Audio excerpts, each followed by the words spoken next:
नमस्कार, आप देख रहे हैं प्राइम न्यूज। मैं हूं आपके साथ प्रीति राय। बुलेटिन की शुरुआत करेंगे। लोकसभा चुनाव को लेकर राजनीतिक हलचल तेज होती हुई नजर आ रही है। आज उत्तर प्रदेश में और कांग्रेस और समाजवादी पार्टी के बीच जो गठबंधन है वो फाइनल हो चुका है। ऐसे में इन सबके बीच एनडीए में भी खींचतान की संभावनाएं अब दिखाई देने लगी है। दरअसल सुहेलदेव भारतीय समाजवादी पार्टी के प्रमुख ओपी राजभर ने भाजपा के सामने एक बड़ी डिमांड रख दी है। उन्होंने भाजपा से लोकसभा चुनाव से 5 सीटों की डिमांड की है, जिनमें से 3 तो उत्तर प्रदेश की हैं, जबकि 2 सीटें जो हैं वो दरअसल बिहार से है। उत्तर प्रदेश से उन्होंने सलेमपुर, घोसी और गाजीपुर की मांग रखी है। तो साथ ही साथ उन्होंने ये भी कहा कि हमने अपनी मांगे रख दी है। ओपी राजभर ने कहा है कि हमने अपनी मांगे रख दी है, अगर मिल जाती है ये सीटें तो ठीक है।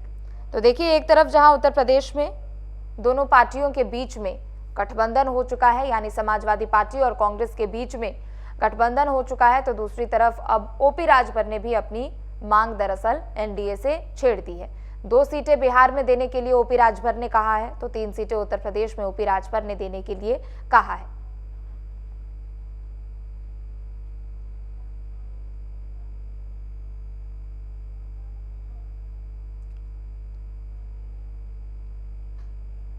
तो देखिए, अब एनडीए में भी गठबंधन को लेकर अब यहाँ पर सीटों की मांग तेज की जा चुकी है और ओपी राजभर ने भी एनडीए में 5 सीटों की मांग कर दी है। और इसी पर और भी अधिक चर्चा करने के लिए हमारे साथ राघवेंद्र द्विवेदी जुड़ चुके हैं, प्रवक्ता सुभाषपा हैं। राघवेंद्र जी, स्वागत है आपका प्राइम न्यूज पर। देखिए, बीते दिन समाजवादी पार्टी और कांग्रेस के बीच में तो गठबंधन हो चुका है, तो क्या ये समझा जाए कि अब खींचतान एनडीए में भी नजर आ रही है? नहीं कीर्ति जी, एनडीए में कोई खींचतान नहीं है। एनडीए एक स्वर में 400 पार फिर से मोदी सरकार का नारा लिए चल रहे हैं। ये केवल एक अफवाह है। एनडीए के जितने सहयोगी दल हैं वो एक साथ सामंजस्य बना के चल रहे हैं। हम लोगों ने उत्तर प्रदेश के पूर्वांचल में 3 सीट की मांग की है, जिसमें सलेमपुर और कानपुर की सीट है। यहाँ भी हम लोग 2 सीट की मांग किए हैं। सिर्फ नेतृत्व जितना सीट दिया हम लोग लेंगे और एनडीए को मजबूत बनाने का काम करेंगे। एनडीए में जितने सहयोगी दल हैं, चाहे हमारी पार्टी हो, लीग हो, या जो भी उत्तर प्रदेश हो या उत्तर प्रदेश के बाहर, उससे कोई दिक्कत नहीं है। सामंजस्य बना के चल रहे हैं। इंडिया के जैसे हम लोग नहीं है। हमारे यहाँ कोई ख्वाबी पुलाव लेके नहीं आया। हमारे यहाँ जो है धरातल पे काम करता है। हमारे यहाँ लक्ष्य टिकट नहीं बांटा जाता है। हमारे यहाँ 5 जिलों के कार्यकर्ताओं को एक सभा में इकट्ठा करके भीड़ नहीं दिखाया जाता है। तो जो स्थिति है वो जनता के सामने है। जनता जानती है कि नरेंद्र मोदी जी की अगुवाई में किस का देश पूरे विश्व में अपना नाम कर रहा है। इसके पहले भी सरकारें हुआ करती थी। भारत का किस तरह का नाम था विश्व में, ये पूरा देश जानता है। किस तरह वर्षों से जो लगातार राम मंदिर का मामला हो, 370 का मामला हो, 3 तलाक का मामला हो, हमारे मोदी जी हमेशा इसको जो है निपटाने का काम किए। अन्य जो सरकारें थी वो केवल इसको चुनाव मुद्दा बनाने का काम करती थी। तो कहीं न कहीं देश की जनता के प्रति और जो हमारे मतदाता हैं उनके प्रति हमारी एनडीए सरकार कृतज्ञ है और समर्पित है। और इसकी मतदाता मन बना चुकी है कि फिर से मोदी सरकार। ठीक है, डीपी यादव भी हमारे साथ जुड़ चुके हैं, प्रवक्ता है समाजवादी पार्टी के। डीपी यादव जी, स्वागत है आपका प्राइम न्यूज पर। देखिए, कल जिस तरीके से आपके अध्यक्ष ने यानी अखिलेश यादव ने गठबंधन पर मोहर लगा दी है और उन्होंने ये भी कहा कि अंत भला तो सब भला, लेकिन शायद जो गठबंधन आप लोगों ने किया है उसकी थोड़ी बहुत एक तरीके से आप कह सकते हैं कि हवा अब एनडीए में भी चल रही है। सुभाषपा की भी तरफ से 5 सीटें एनडीए में मांगी गई है, क्या प्रतिक्रिया है आपकी? देखिए, जो हमारा गठबंधन है इंडिया का, वो एक प्राकृतिक गठबंधन है। कहीं न कहीं इसमें जो संवैधानिक गठबंधन है, आपसी सहमति से बना एक गठबंधन है। विचारधारा हम लोगों की एक है और हम लोग ये चाहते हैं कि देश को आगे बढ़ाना है। जिस प्रकार भारतीय जनता पार्टी के शासन में कहीं न कहीं किसान, मजदूर, नौजवान और इस देश के बेरोजगार महिलाएं परेशान है, उससे भाजपा को छुटकारा दिलाना है कहीं न कहीं। अब देखिए, जिस प्रकार से एनडीए के जो दल है, चाहे वो ओम प्रकाश राजभर हो, चाहे वो संजय निषाद हो, चाहे अनुप्रिया पटेल है, जो भी उसमें शामिल लोग हैं, स्वार्थ बस जुड़े हुए उसमें लोग हैं। और अब तो असली खेला इसमें शुरू हो गया है। और ओम प्रकाश राजभर ने अभी सीटों का कहीं ना कहीं जो डिमांड किया है। आगे देखिए आप किस प्रकार संजय निषाद अड़ेंगे, अपने दोनों पुत्रों के लिए वो कहीं ना कहीं मांग करेंगे, अनुप्रिया पटेल है वो अपने लिए मांग करेंगे। तो एनडीए का जो गठबंधन है वो देश हित में नहीं है, पूरी जनता जान चुकी है और भारतीय जनता पार्टी को सबक सिखा करके ही छोड़ेगी। ओम प्रकाश राजभर बेचैन है इसलिए कि अभी उनको मंत्री पद भी नहीं मिला है। भाजपा ने इस लालच से उनको बुलाया था कि मंत्री पद आपको दिया जाएगा, तमाम चीज की लालच उनको दिया गया था, लेकिन अभी तो मंत्री पद मिला नहीं। आप देखिए दारा सिंह चौहान किस प्रकार उसमें शामिल हुए थे, उनको तो चलो ठीक है एमएलसी बना दिया, लेकिन उनकी कैसी करारी हार हुई घोषी से ये पूरे देश में देखा था। तो जो एक कहीं ना कहीं इंडिया गठबंधन के पक्ष में हवा चल रही है, अब ये सारे दल उसमें जाकर के बेचैन है और अपने आप को ठगा भी महसूस कर रहे हैं अब जाकर के ओम प्रकाश राजभर उसमें। ठीक है जी ठीक है राघवेंद्र जी, चूंकि देखिए ये बात तो दरअसल सही है ना, क्योंकि ओपी राजभर आए थे कि उनको कैबिनेट में जगह मिलेगी, चुनाव में ज्यादा सशक्त होकर नजर आएंगे। दारा सिंह चौहान भी आए थे, लेकिन हालांकि दारा सिंह चौहान हार गए। लेकिन ओपी राजभर बार बार इस बात का जिक्र करते हैं और पिछले दिनों तो उन्होंने कहा कि जब तक मंत्रिमंडल का विस्तार नहीं होगा अधिसूचना नहीं जारी करने देंगे, और अब तो वो कह भी रहे हैं कि मिल गया तो ठीक ही है। देखिए जहां तक मंत्रिमंडल का विस्तार है, माननीय मुख्यमंत्री जी के विवेकाधीन का मामला है। एक बात की गारंटी मैं जरूर देता हूँ बीएसपी के प्रवक्ता के नाते कि अगली विस्तार भी उसमें मेरे राष्ट्रीय न्योम प्रकाश जी का नाम होगा। दूसरी बात, अभी जो ये कह रहे थे कि हमारी गठबंधन देश की भलाई के लिए है, इतना अच्छा गठबंधन, दोपहर तक इस प्रवक्ता और कांग्रेस प्रवक्ता किस तरह तू मैं करते नजर आए। यही अजय राय जी है, इनका बयान आया था जो अपने बाप का नहीं वो किसी का नहीं। ये किस तरह का गठबंधन है जनता भी जानती है और कार्यकर्ता भी जानते हैं कि किस तरह का गठबंधन है, कितना लच के कितना झुक के ये गठबंधन किया गया है। एक ऐसा गठबंधन है देश के इतिहास में जहां दो नेताओं, जो सिर्फ के दो नेता नहीं इकट्ठा हुए, दो कार्यकर्ता इकट्ठा हुए कि कल के डेट में अगर गठबंधन के सिर पे हार का भी ठिकरा होता है तो जो बड़े नेता है वो कह देंगे कि नहीं हमारा तो कोई रोल नहीं था, इसमें प्रदेश स्तर के लोग थे। और कितना खींचतान हुआ, अभी देखिए आरएलडी किस तरह इनसे दूरी बना ली, समाजवादी पार्टी जिस तरह कांग्रेस को सीटें दी हैं, किस तरह दी हैं, ये सब जानते हैं, जनता भी जानते हैं, भी जानते हैं। कांग्रेस पार्टी की चूंकि मजबूरी है कि कांग्रेस पार्टी के पास 80 प्रत्याशी नहीं है और लास्ट मोमेंट में अगर वो गठबंधन न करे, कांग्रेस समाजवादी पार्टी के सामने न गिराए तो बड़ी किरकिरी हो जाएगी, क्योंकि उनका जो सपना है प्रधानमंत्री बनने का वो फीका हो जाएगा। और कांग्रेस के पास बस्ता लगाने तक, बूथ में जो बस्ता लगता है वोटिंग के दिन, उस बस्ता लगाने तक के कार्यकर्ता नहीं है। समाजवादी पार्टी का जो चाल चरित्र चेहरा है वो जनता के सामने आ चुका है। ये लोग जो सपना देख रहे हैं पीडीए पीडीए पीडीए, जब लड़ लेने का मौका आता है तो परिवार के लोगों को भेजते हैं, मित्र को भेजते हैं, परिवार के सगे संबंधियों को भेजते हैं। 4 बार इनको मुख्यमंत्री जनता ने बनाया, 3 बार इनके पिताजी को बनाया, एक अखिलेश जी को बनाया, तो मुख्यमंत्री तक पीडीए का ही बनाए, और जब चुनाव में आता है तो पीडीए पीडीए करते हैं। मोदी के चुनाव ये कह रहे थे, उसी का चुनाव देश का अंतिम चुनाव नहीं है। मैं प्रवक्ता जी से ये कहना चाहूंगा कि आप धैर्य बनाए रखिए, 2024 का जो लोकसभा का परिणाम आएगा उस समय ये मत रोना रोइएगा कि ईवीएम हैंग हो गया, ईवीएम खरीद लिया गया। आपको अगर ईवीएम पे विश्वास है तो धैर्य बनाए रखिए। वो 80 से 80 सीट बीजेपी और एनडीए के खाते में जा रही है, आपका खाता नहीं खुलेगा, आपका खाता नहीं खुलेगा, कितना भी बड़ा गठबंधन कर लीजिए। देश का सबसे बड़ा गठबंधन 2019 में हुआ था कैलकुलेटर समीकरण जोड़ के, चाहे वो आरएलडी की समीकरण हो, बहन जी का समीकरण हो और समाजवादी पार्टी का समीकरण हो, लेकिन हुआ क्या, अपने परिवार का सीट में जीत पाए, बहन जी को 0 से 10 से पहुंचा दी। समाजवादी जब भी गठबंधन की है डीपी यादव जी का रुख करेंगे। डीपी यादव जी, चूंकि देखिए कल तो गठबंधन का ऐलान हुआ, लेकिन 17 सीट जो कांग्रेस को समाजवादी पार्टी ने दी है उसमें कहीं ना कहीं अधिकतर सीटें वही है जहां पर समाजवादी पार्टी का भी अच्छा खासा वहां पर जोर नजर आता है। अमेठी और रायबरेली को अगर हटा दिया जाता है तो 2017 विधानसभा के बाद कांग्रेस का वहां कोई इतना ज्यादा जनाधार नजर भी नहीं आया है। अमेठी तो खैर वो चला ही गया बीजेपी के पाले में, और एक रायबरेली बची है जिसे लेकर तैयारी की जा रही है सभी पार्टियों की ओर से। लेकिन गठबंधन को लेकर सवाल ये भी है कि जैसे तिनका तिनका करते हुए लोग आप लोगों को छोड़ते हुए जा रहे थे, चाहे ओपी राजभर पहले चले गए हो, दारा सिंह चौहान चले गए हो, फिर कुछ आपके करीबी नेताओं ने बीजेपी का दामन थाम लिया, पल्लवी पटेल के बागी तेवर देखने को मिले, स्वामी प्रसाद भी चले गए, अपनी नई पार्टी बना ली। तो समाजवादी पार्टी को यहाँ पर गठबंधन की ज्यादा जरूरत थी। हालांकि गठबंधन है सभी पार्टियों में है, लेकिन जो खींचतान अभी आप लोगों में नजर आ रही है वो शायद अभी तक बीजेपी में नहीं दिख रही है? देखिए प्रीति जी, बीजेपी में तो ऐसा सर फुटबॉल होगा कि जिसकी कोई कल्पना भी नहीं किया होगा। बीजेपी में सभी लोग स्वार्थी लोगों का गैंग है, ये एक नफरतिया गैंग है लोगों का। और जहां तक आपने बात की कांग्रेस और समाजवादी पार्टी के गठबंधन की, तो इसमें अब किंतु परंतु नहीं है। सब तमाम प्रयास लगाए जा रहे थे कि ये गठबंधन है, ऐसा है, टूट जाएगा, नहीं आगे बढ़ेगा। लेकिन जिस प्रकार से कल आपसी सहमति से सीटों का बंटवारा हुआ था, अब उसमें कोई किंतु परंतु नहीं है। और जब गठबंधन होता है प्रीति जी, तो कहीं ना कहीं स्वार्थ त्याग देना पड़ता है।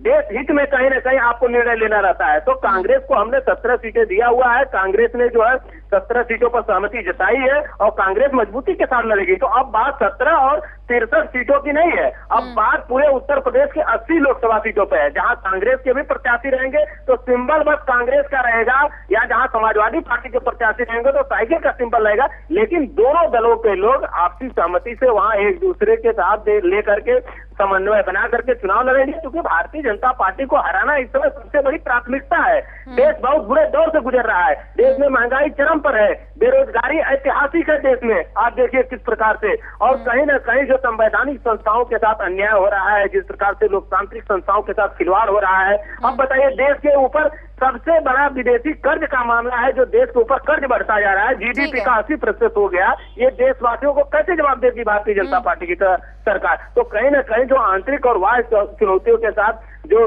देश जूझ रहा है, उससे निजात दिलाने के लिए ये आपसी गठबंधन है। और अब देखिए, खेल तो असली शुरू होगा भारतीय जनता पार्टी में। आपको बताऊं प्रीति जी, जितने भी दल हैं वो अब सीटों का डिमांड बढ़ाएंगे।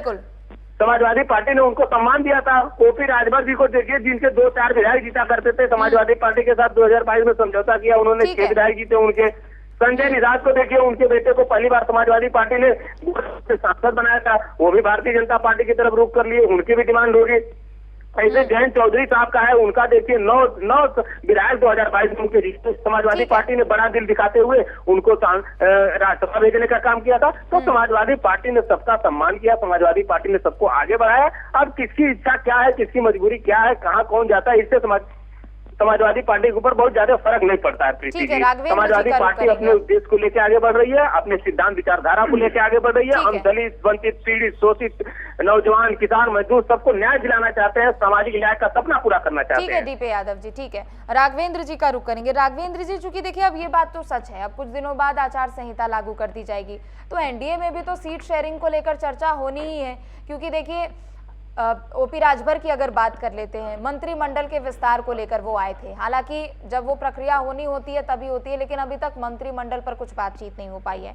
आप लोग भी कह रहे हैं कि एनडीए 80 सीटें उत्तर प्रदेश में जीतेगी, एनडीए की बात आप लोग कर रहे हैं, उधर बीजेपी कहती है कि हम 80 की 80 सीटें जीतेंगे। तो जब एनडीए की बात आती है तो सीट शेयरिंग की तो बात वहां पर होगी ही ना, और कभी ना कभी तो एनडीए में सीट शेयरिंग होगी।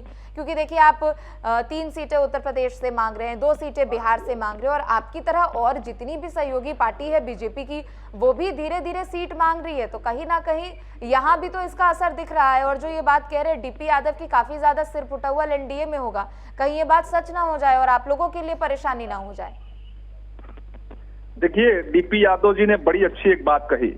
मैं एक बात कहना चाहूंगा कि सच्चाई छुप नहीं सकती, रूठे फूलों के छुपाने से खुशबू आ नहीं सकती कागज के बने हुए फूलों से। डीपी यादव ने कहा कि केवल कांग्रेस होगा। आप रिप्ले करके देख लीजिएगा, ये ऐसे ही लगने का काम करते हैं। जिसके साथ गठबंधन करते हैं उनको सीट तो दे देते हैं, प्रत्याशी इनका होता है। आरएलडी क्यों इनसे दूरी बना ली? क्योंकि उसको प्रत्याशी हम लास्ट मोमेंट में ये चीटिंग करने का काम करते हैं। सीट देने के बाद प्रत्याशी अपना देते हैं। और रही एनडीए गठबंधन की बात, तो एनडीए गठबंधन में फैसला लेने के लिए शीर्ष नेतृत्व तो है, यहाँ कार्यकर्ता फैसला नहीं लेते हैं। यहाँ एक दूसरे को अखिलेश नहीं कहा जाता है, यहाँ एक दूसरे की हैसियत नहीं देखा जाता है। रही बात अभी आरएलडी के जयंत चौधरी जी की बात करते थे, जयंत चौधरी जी को आपने भीख नहीं दिया राज्यसभा भेज के। जयंत चौधरी जी के पास विधायक हैं और आप गिड़गिड़ाए उनके पास जाके। समझ लीजिए, अभी आज के डेट में जयंत चौधरी जी कहें तो अखिलेश यादव पलके बिछा के इंतजार कर रहे हैं। जयंत चौधरी जी का जनाधार है, जयंत चौधरी जी के जनाधार के कारण आप उनको किए थे और उनके सिंबल पर जीते और राज्यसभा गए। और रही बात समाजवादी पार्टी की, तो समाजवादी पार्टी ने मुझे, हमारे पार्टी को भीख में 6 विधायक नहीं दिए, हमने दम दिखाया और जीत के जनता के आशीर्वाद से विधानसभा पहुंचे। अगर आपको ऐसे ही भीख बांटने की आदत है तो आपके परिवार के लोग क्यों हार जाते हैं? आपके परिवार का कोई ऐसा सदस्य नहीं है जो हार न पाया हो। अभी आजमगढ़ इनका कहा जाता था और आजम का गढ़, दोनों किला एक ही बांटा गया। ये उपचुनाव में कभी प्रचार करने नहीं जाते थे, लेकिन घोषी में देखिए क्या स्थिति इनकी हुई। यूपी की जो 3 सीटों की मांग की है उसमें से पूर्वांचल टच भी उसमें आता है, और 2019 के लोकसभा चुनाव के आंकड़ों को अगर हम देखते हैं तो 19 में पूर्वांचल में बीजेपी को 14 के मुकाबले कम सीटें मिली थी। हालांकि वोट बैंक आप लोगों का अच्छा खासा है, वहां राजभर के वोट बैंक की जब वहां पर बात की जाती है, एक अच्छा खासा वहां पर प्रभाव है उनका, लेकिन कहीं ना कहीं आप लोग जो 2 सीटें मांग रहे हैं, कहीं ऐसा ना हो कि वो वोट भी डिवाइड हो जाए। नहीं, सुनिए, हम लोग जिस गठबंधन में गए तो गठबंधन में हम लोगों के पास वोट है। समाजवादी पार्टी के डीपी यादव जी बैठे हैं, इनकी क्या हैसियत थी? अंत में 45 से 111 किसने पहुंचाया? जहाँ ये नाच आते थे वहां, जहाँ 1-2 जिले के नाम बताइए जहाँ 100% सीट जीत के आए हो। इनका चाल चरित्र और चेहरे में अंतर है। ये 5 जिलों के कार्यकर्ताओं को एक जगह इकट्ठा करके और जनता को भ्रम फैलाने का काम करते हैं कि हम जीत रहे हैं चुनाव। ये इसी भ्रम में है और यही भ्रम का कारण होगा कि 63 प्रत्याशी भी ये बता रहे हैं, प्लस कांग्रेस के सिंबल पर जितने प्रत्याशी देंगे जमानत नहीं बचा पाएंगे ये लोग। और हम लोग जो मांग कर रहे हैं, कोई ये उत्तर प्रदेश और पूर्वांचल में जहां राजभर की 50,000 से लेकर 2.5 लाख तक वोट न हो।